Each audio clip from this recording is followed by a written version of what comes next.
Nottingham Forest may have been dealt a huge blow with Sangare and Willy Boly. Welcome to your Forest News.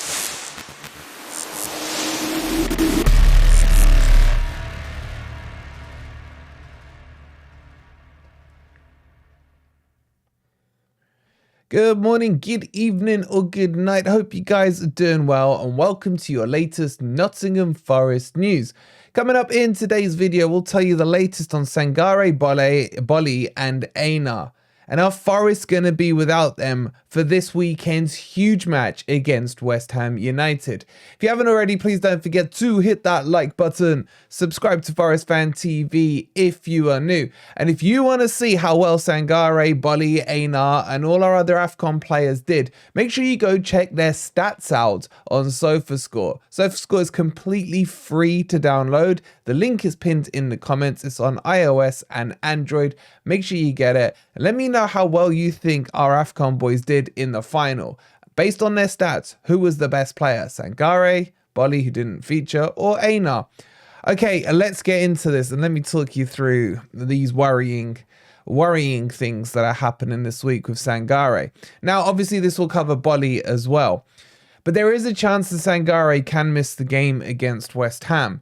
So the AFCON final was on Sunday, which of course Ivory Coast won. Congratulations to him, Boly, and I guess Aurier as well. Now, on Monday, as in yesterday, there was like the open bus stop parade done in the Ivory Coast, which is fine. I was there thinking, okay, bus stop done, get on the plane, on your way back to Nottingham. No. Today, the Ivory Coast team, will be meeting the president of the Ivory Coast for yet more celebrations. So the likelihood is that Sangaré and Boly won't be coming back till Wednesday night, maybe Thursday. And then, of course, we've got the game on Saturday. So that would give them one training session at a push. Now, what's working in Forest's favour is that Sangaré didn't feature as a starter in the final. He only came on for the last 5-10 minutes or so and didn't play or start in the game before, and Boly didn't play at all in the final. So fitness-wise shouldn't be an issue. They should be up to match fitness anyway because they've both featured, well, especially Sangaré, a lot during the tournament. But it's the turnover in time that has me seriously worried, because if they don't come back in till Thursday, then I don't think they will start on Saturday. It's too quick a turnaround. I mean, we've seen it with Cooper and these two boys before, that if they've been on international duty, we always joked about what he said with the jet lag. Now, Ivory Coast is actually pretty much on the same time zone as the United Kingdom, so they can't really be jet lagged, and it's not that long a flight. But it's about the turnover and can they get a couple of training sessions in. So at the moment, I'm very worried about it. Now, on the other side of it, obviously for Nigeria, Ola Aina played and they lost. So there's no open bus stop parades or anything like that. So expect him back into Nottingham by latest midweek. And he should be able to get on the training pitch and get a couple of sessions in. However, of course, motivation may be slightly down for him. Now, he had a great AFCON tournament. Again, check it out on SofaScore. Look at his stats for that. But in the final, I got to say, he wasn't that great. But overall, the glowing response about his performance was good. And he was playing as a right wing back because Nigeria deployed a back three. So most of the times he was attacking going forward.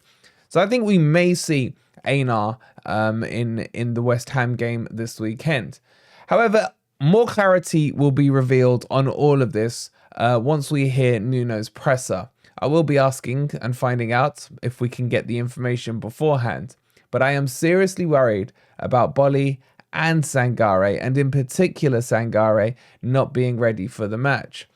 Now let's assume that he is ready. I've put this question out on Twitter, and make sure you're following us on Twitter at officialFFTV and also on Instagram at officialFFTV. Exactly the same, shock horror.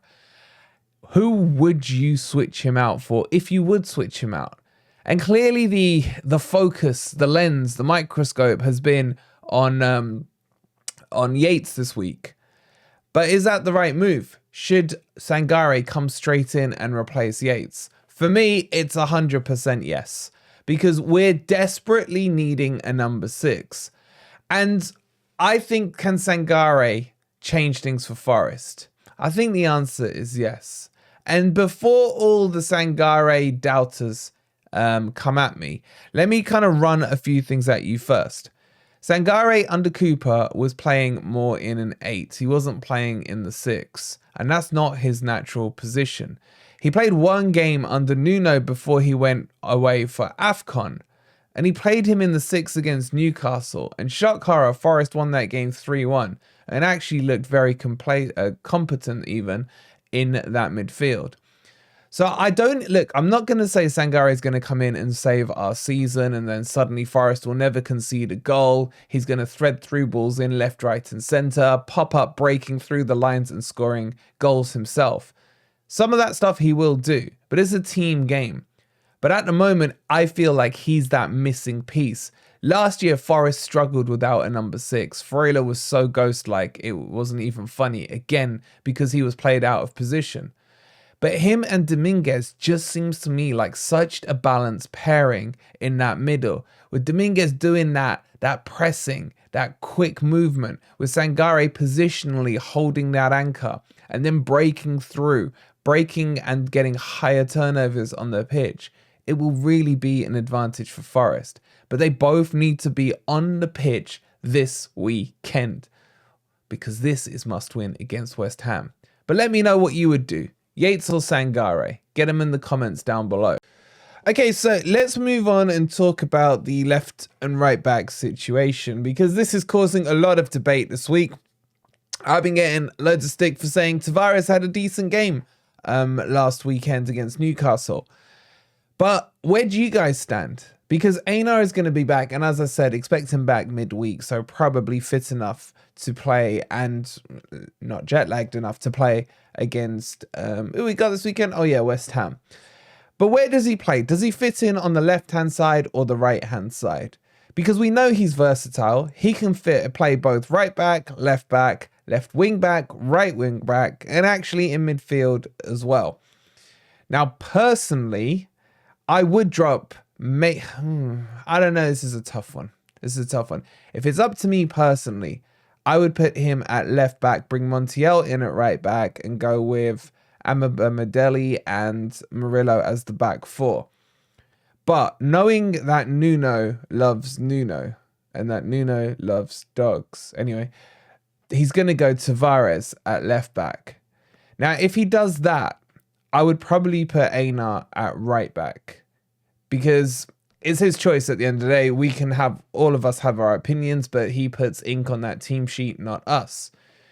And I would probably put him ahead of Williams and Montiel at right back. So I think that would work.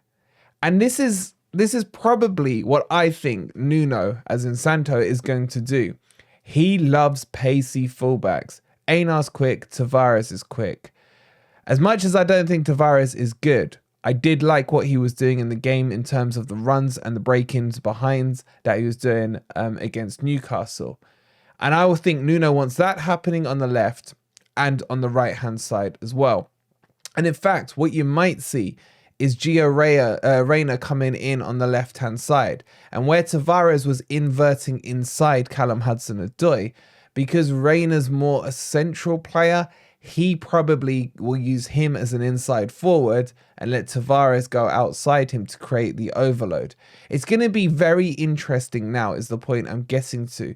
Now that the AFCON players are back, now that most of the squad is fit, we're going to finally get to see Nuno have a chance at implementing his philosophy. And his philosophy goes around these wide players. He likes playing wide.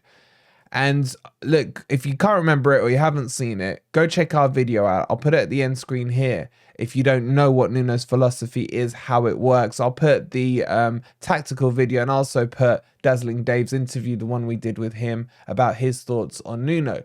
So I'm quietly excited. I'm not Forest depressed anymore, because if he can get these fullbacks and these wingers working in tandem, overlapping and overloading, against West Ham, we do have a chance, especially down their left-hand side, where David Moyes is playing people out of position. He sold Ben Rahma the other week in the transfer window. They've got a gaping hole on their left-hand side, which would obviously be our right-hand side. We'll get into all of this in more detail as we get closer to the match.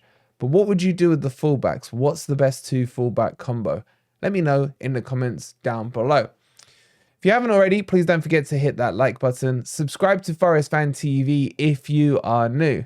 And we'll keep you posted on when Sangare lands. And as always, come on, you Reds.